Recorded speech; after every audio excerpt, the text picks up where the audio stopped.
Ever since the NAR lawsuit and the settlement came along, we have been getting different ideas and things about how real estate is going to look moving forward.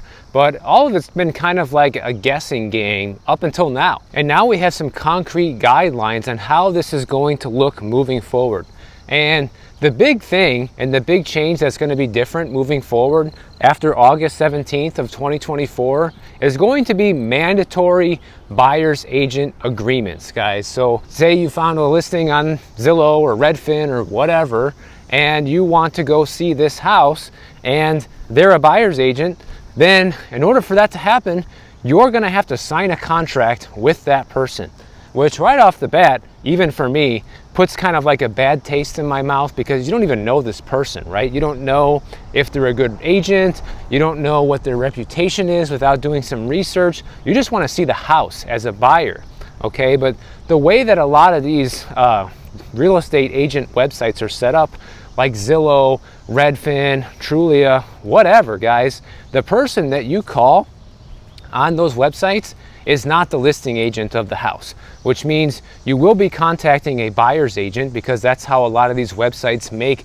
a good chunk of their money, because they will sell that lead, the fact that you called or emailed about that listing, and they will sell it to an agent that is subscribed to those websites that pays for those leads to come to them. And they are always buyer's agents. You're not going to be contacting the seller's agent.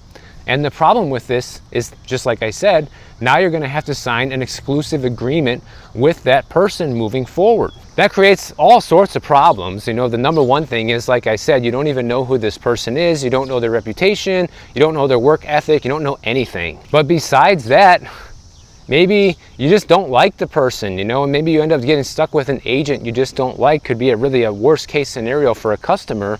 But I want to go over some of the provisions that you can expect to be seeing in these buyer's agents agreements moving forward. Because now that the settlement is over and this new change is going into effect in less than 2 months from now, there's already guidelines on how this is supposed to look, okay? Here are the mandatory provisions that have to be in these buyer's agent agreements, okay? The first thing is it needs to specify and conspicuously disclose the amount or rate of any compensation the MLS participant will receive from any source, or how this amount will be determined. So right off the bat, it needs to say in there, how is this agent going to get paid? Are you going to pay them?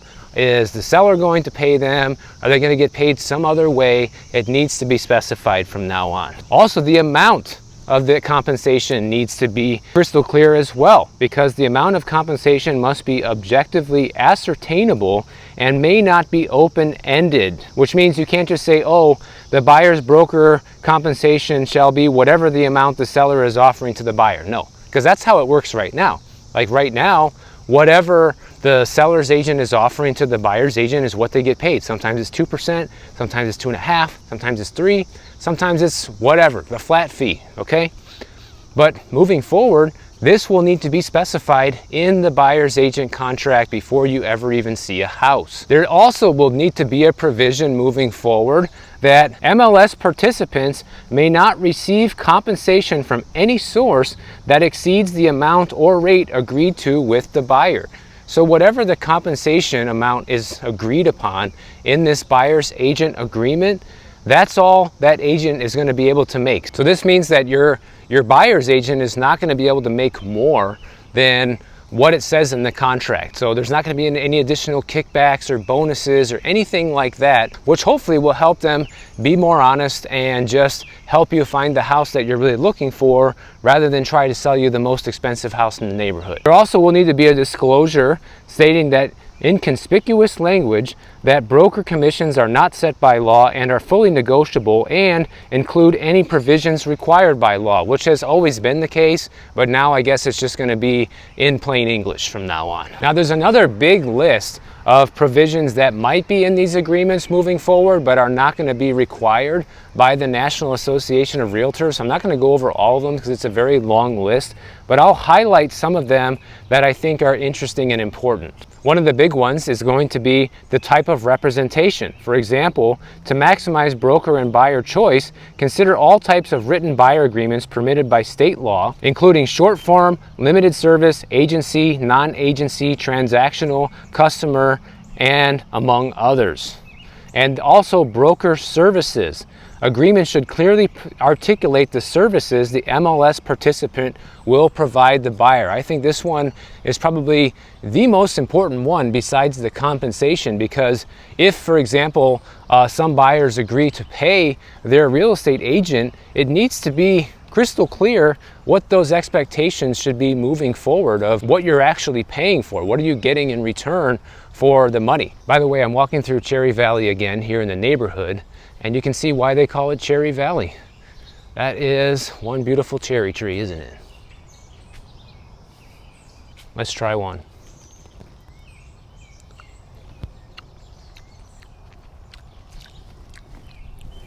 So, a little sour still, not that sweet.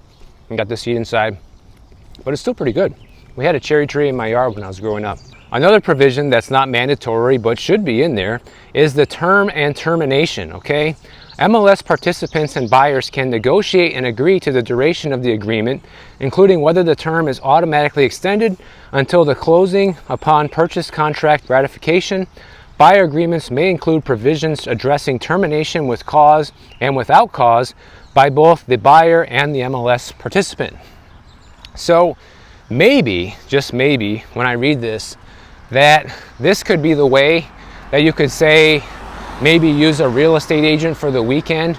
Maybe people would be willing to enter into a short-term agreement like, hey, I'll be your real estate agent for the weekend. We'll go look at different places that you want to see and this and that.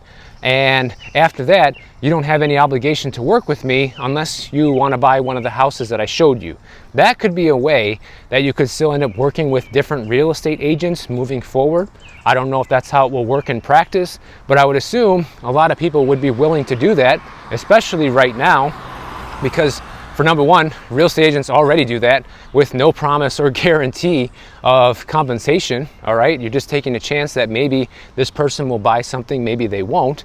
And the other thing is it will make the customer feel better because they're not gonna feel like they're stuck with you and they don't even know you, right? You're just showing them some houses for the weekend, can kind of start to feel each other out, and maybe they don't like any of the houses you show them, and maybe they just don't like you, or they don't like your style, or they don't like how pushy you are, or whatever, and the customer has no obligation to work with you moving forward. So I think that would be a great provision for all these buyer agreements to have. Now, in addition to the payment that was already mandatory that needs to be agreed on, there's an optional provision that can be included that, in addition to the mandatory agreement, MLS participants and buyers may agree to a retainer fee and address whether any retainer is included in compensation, credited against compensation, and or refundable. I don't know how much that will be used, but it's something that can be in there moving forward, and it's something that you should know about as a buyer. Another interesting one is conflicts of interest.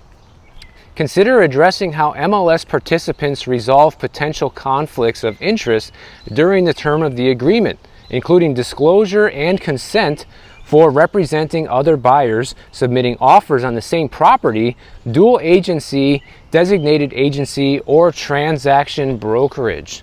Now, that's a tricky one, guys. Even I can't think of a situation where I ever had two clients that wanted to buy the same property. At least not that I can remember. I would think that would stand out.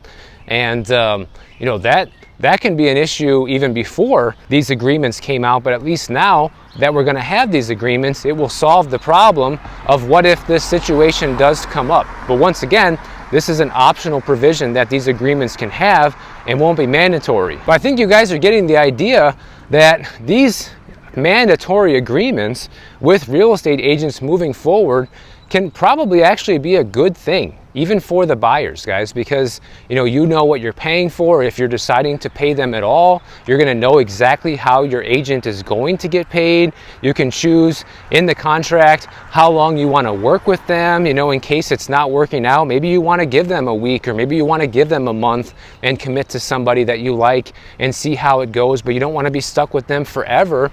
these new agreements are actually going to help people do that. And I think it's also going to be good for real estate agents too, because it will give them like a little bit of a boost, right? It'll give you a chance to prove your worth. Like now you have this person that you're under contract with that you agreed to help buy a house, and ultimately this is going to have to showcase how good you are at your job. Are you going to be able to actually make it happen or not? So I think overall, real estate agents and buyers should welcome these new agreements moving forward, because I think they're really going to benefit everybody, at least from what I can tell reading the new guidelines on this.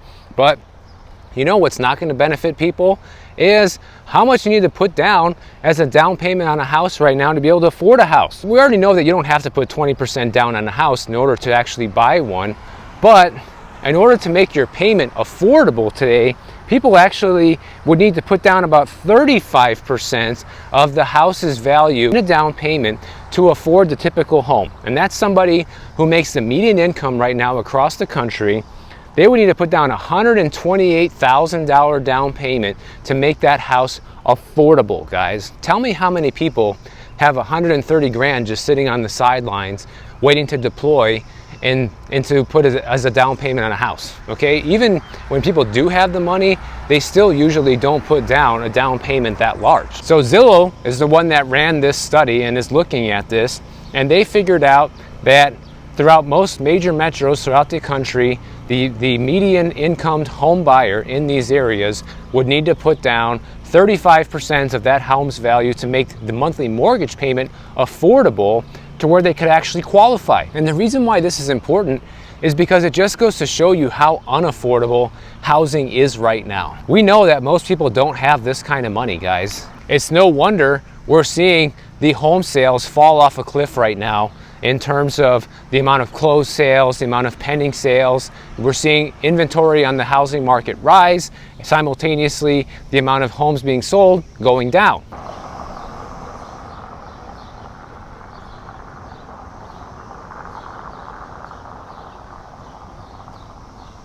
And in some of the major metros, like the numbers are just abysmal. Like in LA, for example, the median income household needs to put down 81% of the home's value, or $780,000, to afford the typical home and its monthly payments, okay? So that's basically impossible. You're practically a cash buyer at that point in time.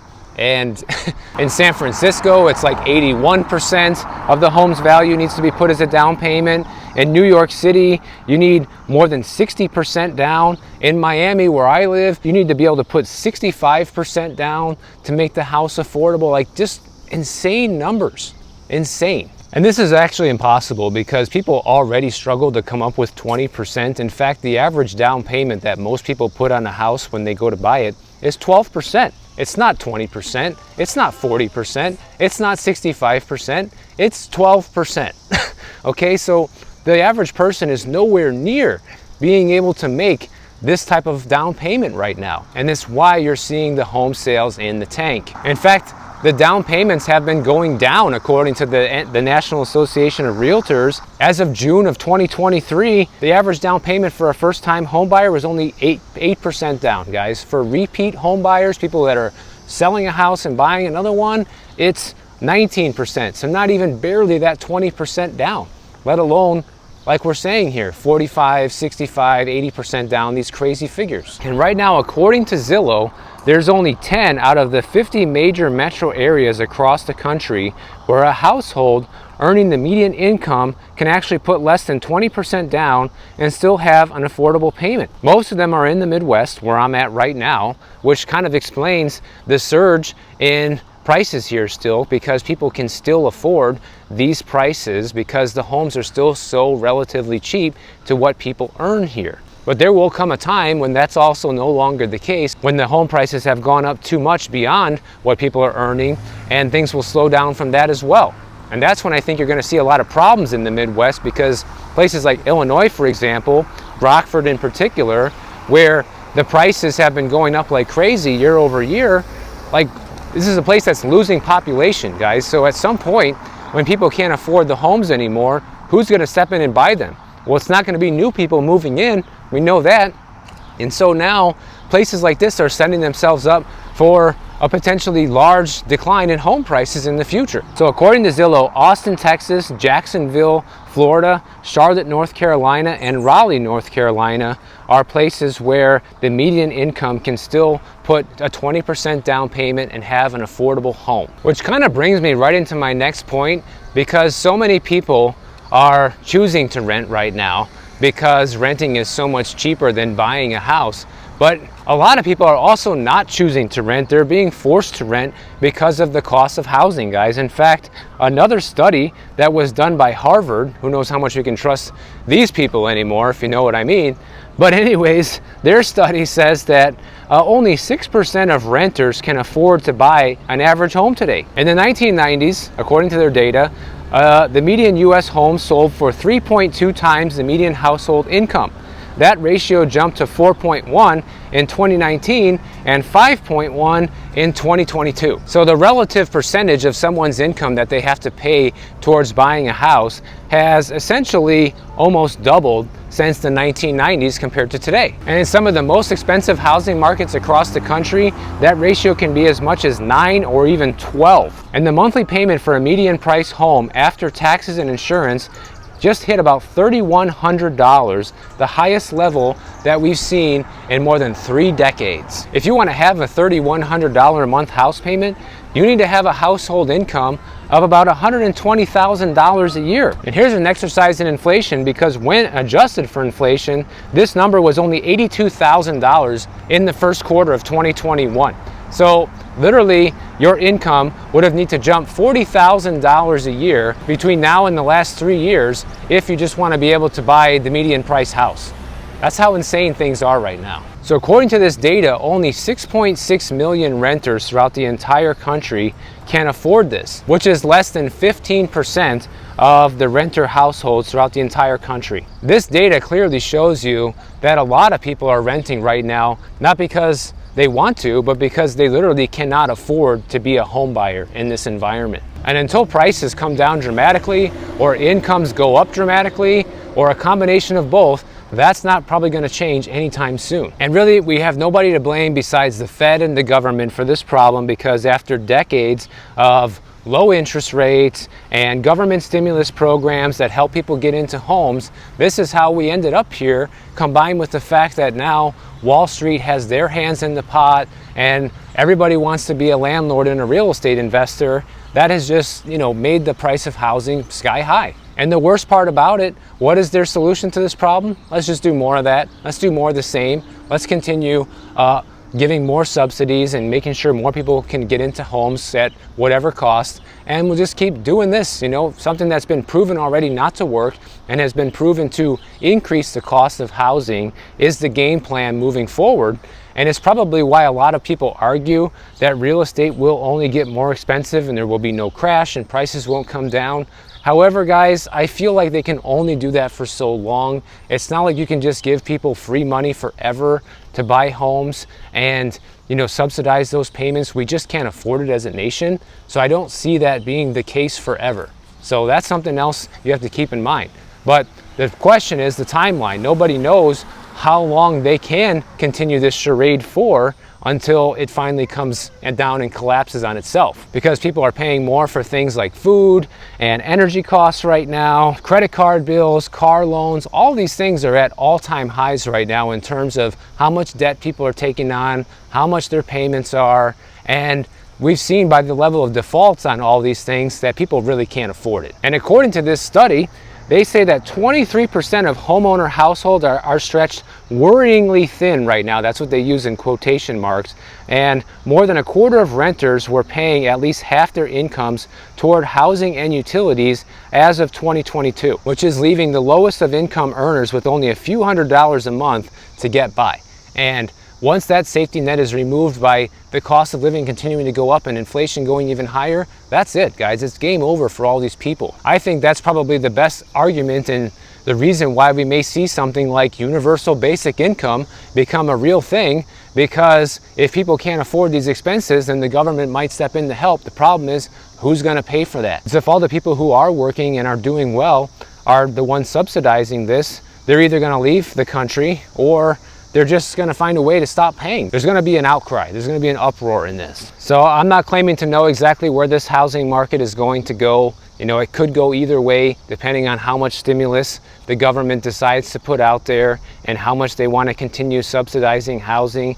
But I feel like in the long run, that plan isn't going to work, and that's kind of like the long-term case for prices eventually coming down, unless we have hyperinflation, which is a whole nother thing. So nobody really knows, but at least you know what's going to happen moving forward if you want to go see a house after August 17th. So if you guys enjoyed this video, make sure you subscribe to the channel, and if you don't want to wait for my next video to come out, check out this one on the screen right over here, and I'll see you in the next one.